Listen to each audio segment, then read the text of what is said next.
how to build $1 million network through your podcast.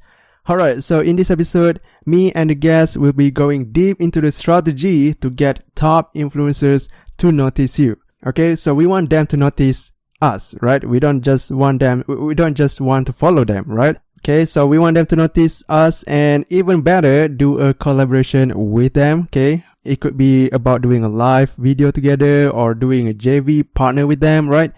And in this case, being a guest on your show, right? So the good part about having them on your show is your status will be increased. I mean, people will see you as an expert because you are standing side by side with them, right? I mean, not literally standing, but you know what I mean, right? Standing side by side with them. So by the end of this episode, you will discover how to get top influencers contact info so you can just contact with them directly. Oh, that's powerful, right?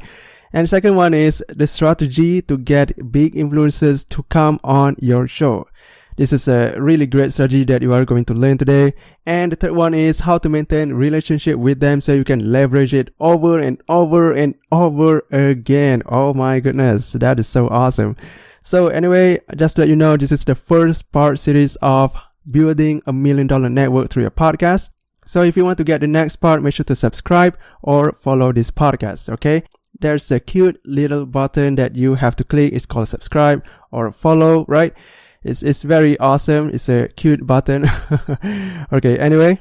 So today's guest is Jeremy Ryan Slate. He is the founder of the Create Your Own Life podcast, a show to help people create life on their own terms at a world-class level. He studied literature at Oxford University and is a former champion powerlifter turned new media entrepreneur. He and his wife founded a company called Command Your Brand Media to help entrepreneurs hone their message and impact thousands with the power of storytelling. Wow, that's a good intro, right? All right, subscribe to this podcast. Okay, have you subscribed to it yet? All right, anyway, let's begin.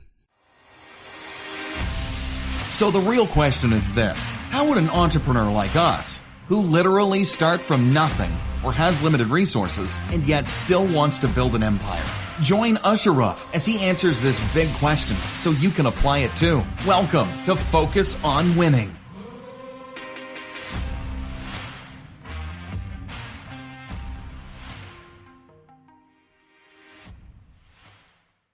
Hey Jeremy, welcome to the Focus on Winning a podcast. I'm so glad to have you here.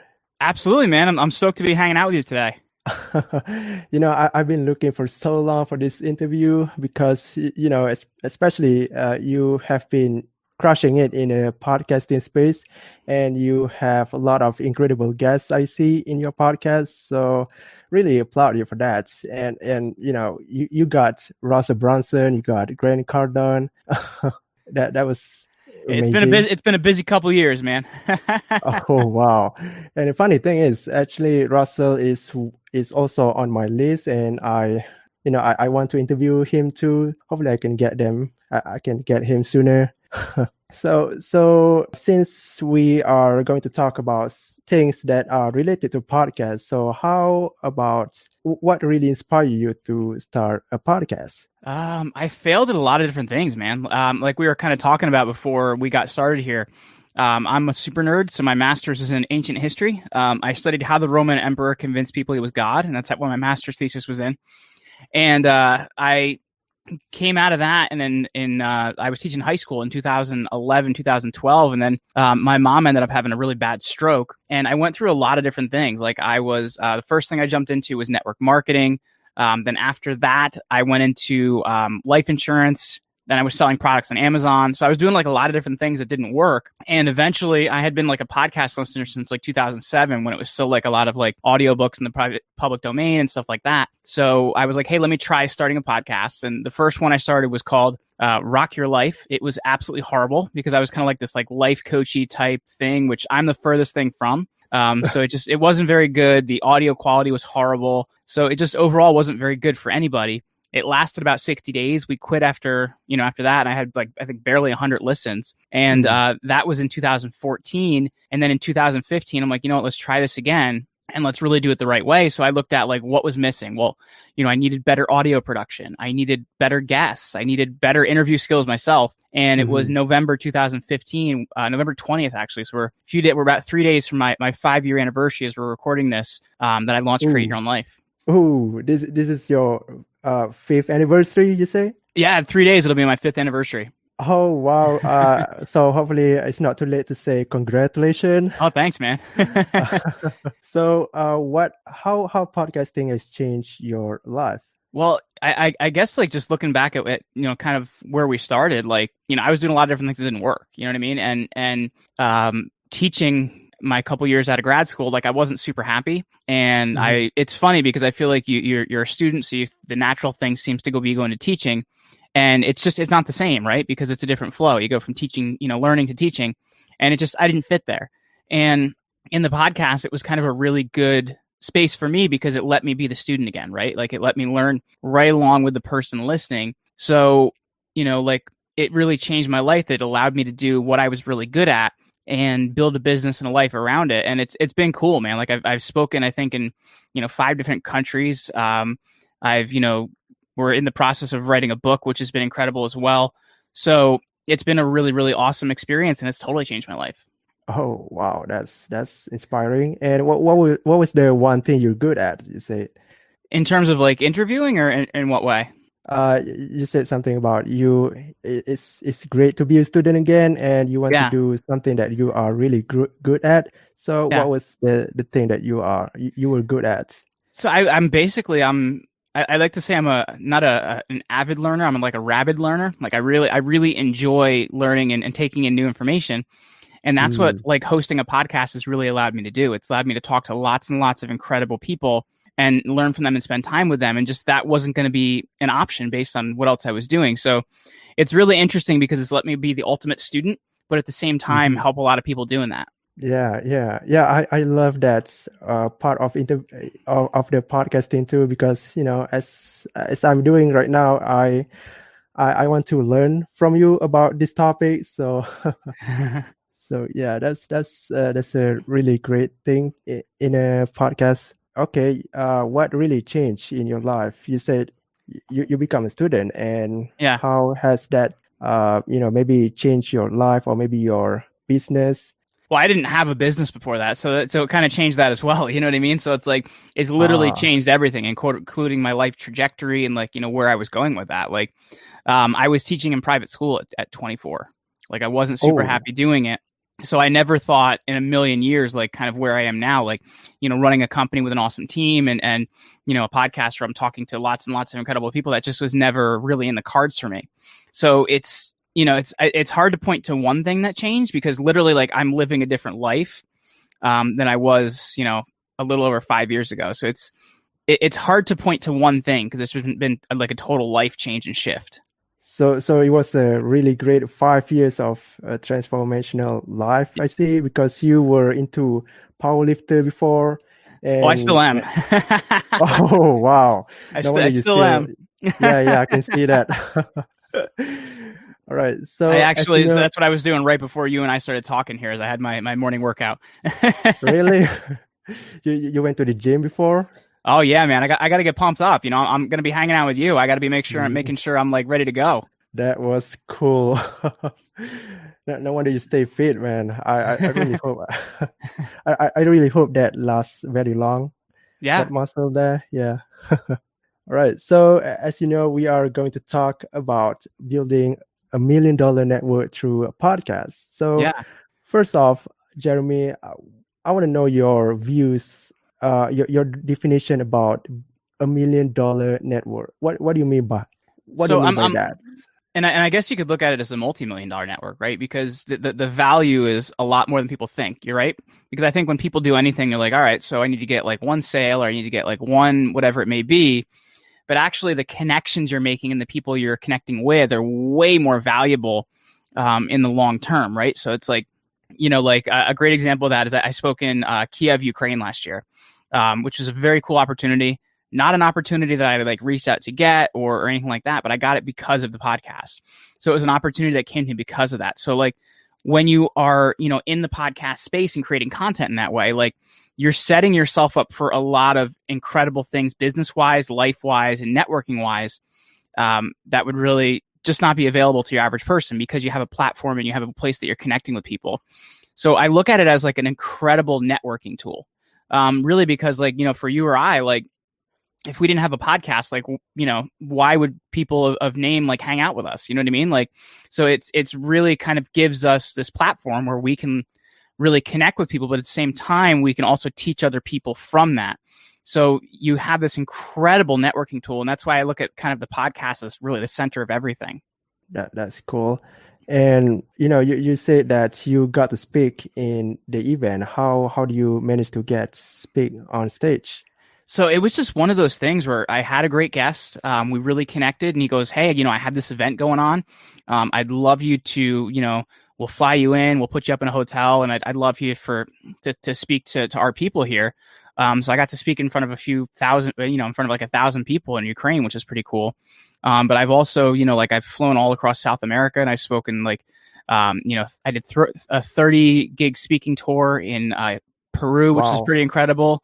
So like a lot of this stuff, like, were it not for the people that, you're connecting with, you know what I mean? Because you spend like 30, 45 minutes with somebody, or whatever it is, on a podcast, and you really connect with them, right? Like you really, have some like good friendship vibes going on, I guess is the easy way to say it. So like you kind of see where people fit, and you're like, oh my gosh, you would be great on my stage. I'd love to make that happen. So like a lot of stuff like that has really just been from genuinely connecting with people as an interviewer, and, genuinely, wanting to make some cool things happen.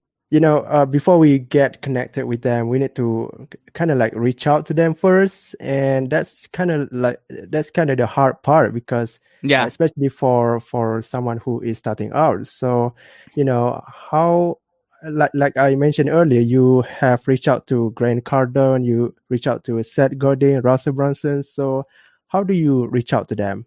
Well, it's interesting because it's like, I think one of the things that a lot of people do incorrectly when they're reaching out to podcast guests is they think too small to start out with. And what I mean is they look at it and they're like, oh my gosh, Russell Brunson would never spend time with me, or Grant Cardone would never spend time with me. So because of that, when they start out, they start out with a goal to speak to those people, but they don't really like target it. You know what I mean? And I heard you say earlier, you have a list. Which that's kind of the first step where a lot of people don't have. So, like, dude, more power to you for having a list, because it's really, really important. So like when I started out, I made a list of the top 100 people I most admired. And, you have to realize is like, some of those took me 3 years to get. Some of them took me 4 years to get. Some of them I'm still working on, man, and I'm going to be working for quite a long time. But you have to understand, like, that list is something that, is really going to, help you kind of target things out in the right way. So I do it in Google Drive. I do like a Google Sheet, and I have a few columns. The first one is the name of the person. The first one is their contact information. And then like maybe they're not the right person to talk to interview them. So I have like who's the person on their team, their contact information. And then I'm also dating out like, when was the last time they were spoken to?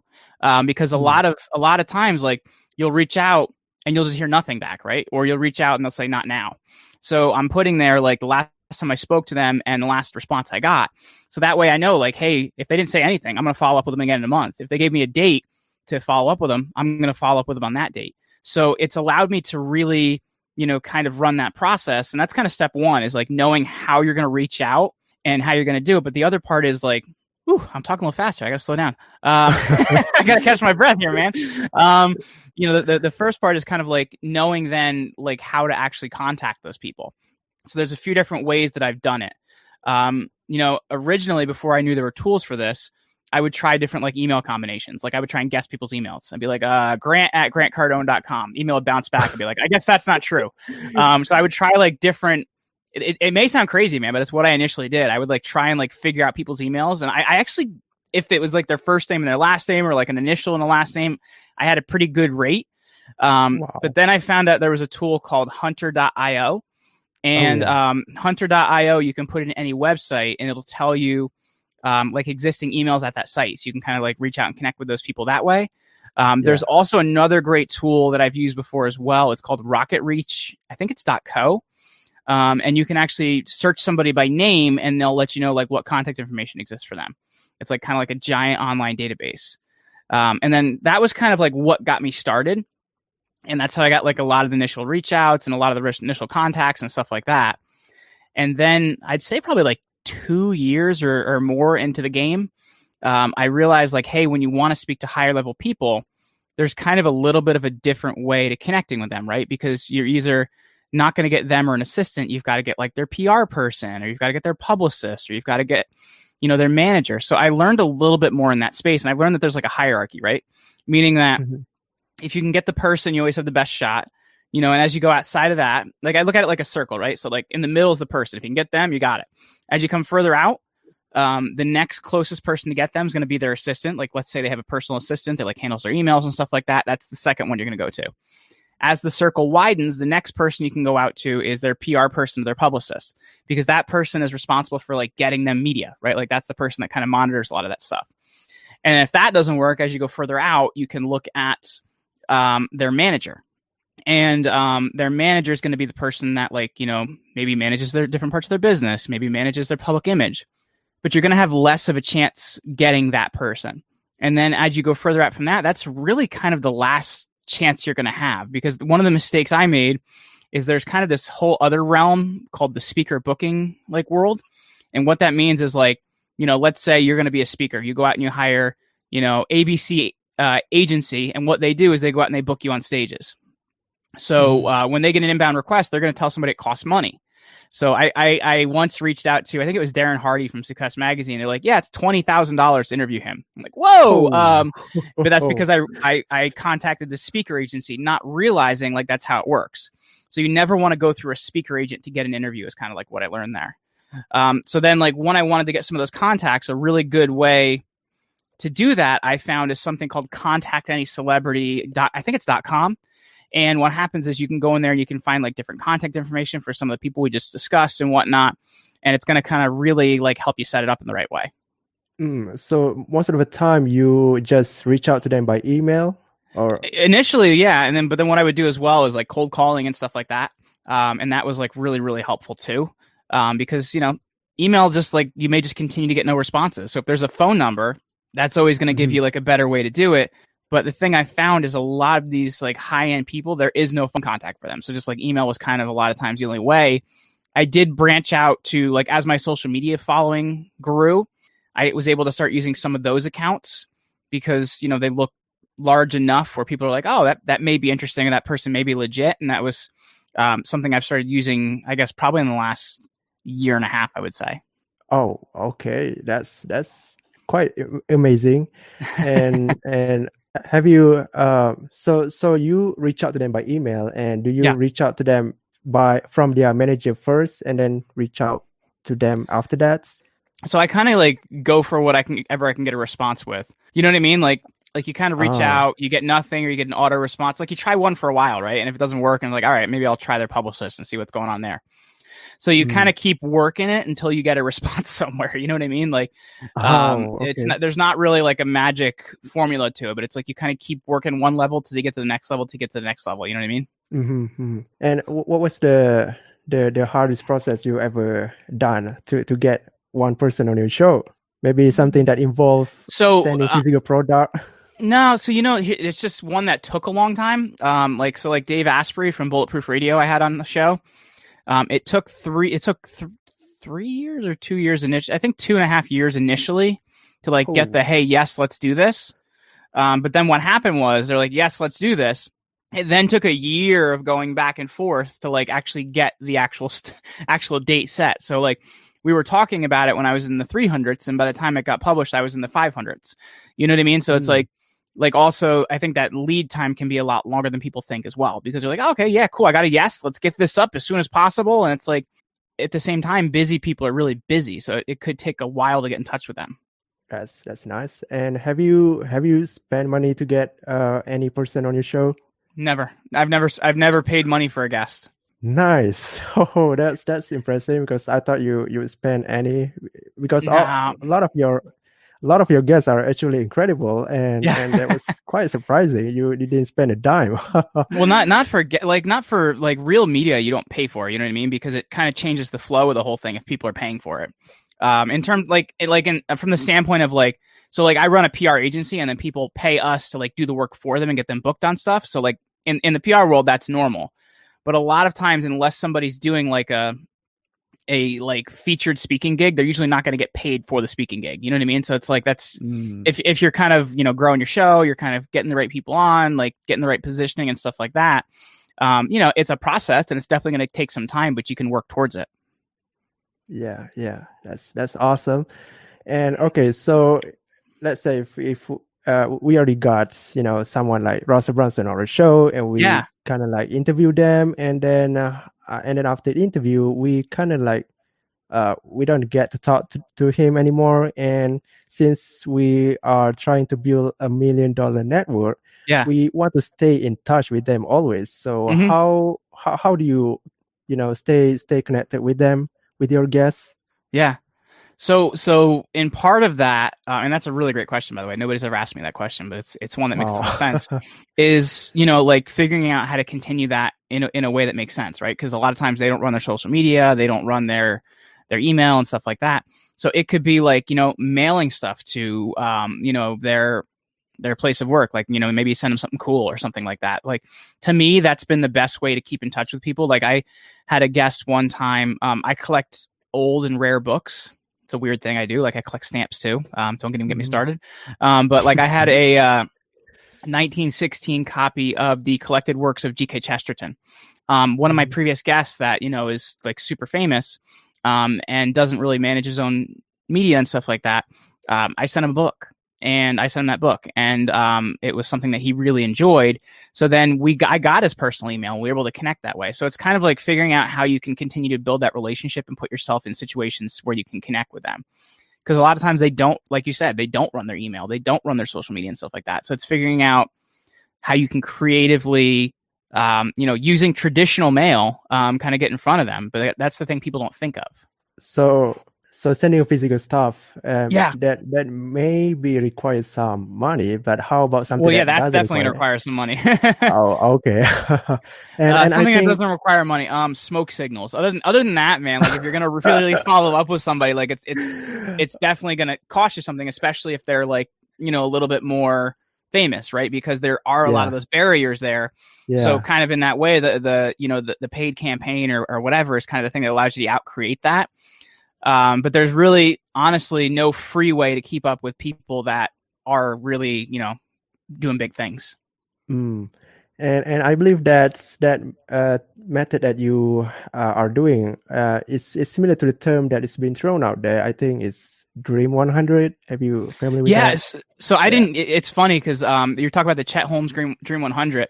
I didn't know that was a thing because I was like so like new to internet marketing and all that kind of stuff when I started this podcast that like I didn't know that was a thing. So I'm like, all right, I'm just going to list out 100 people. I'll be honest with you, I burned out by about 96.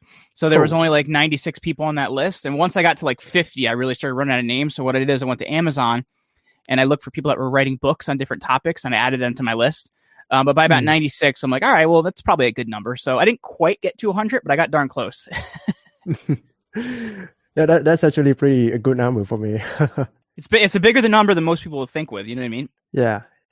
All right, there you go. The first part series of building $1 million network through your podcast.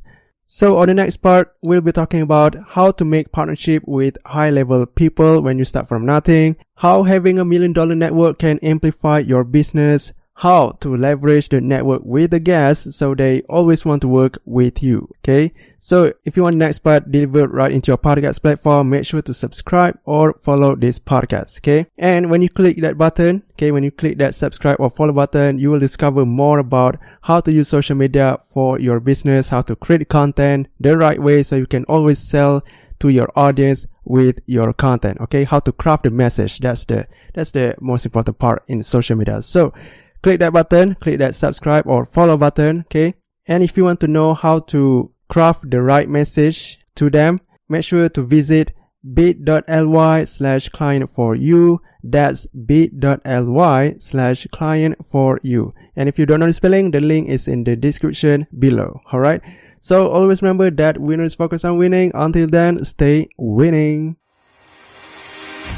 Hey, thank you for listening. We hope you can implement everything from this episode. And would you like to know more about business strategies and life hacks that you can apply right now? If so, subscribe to this podcast so you can become the best you.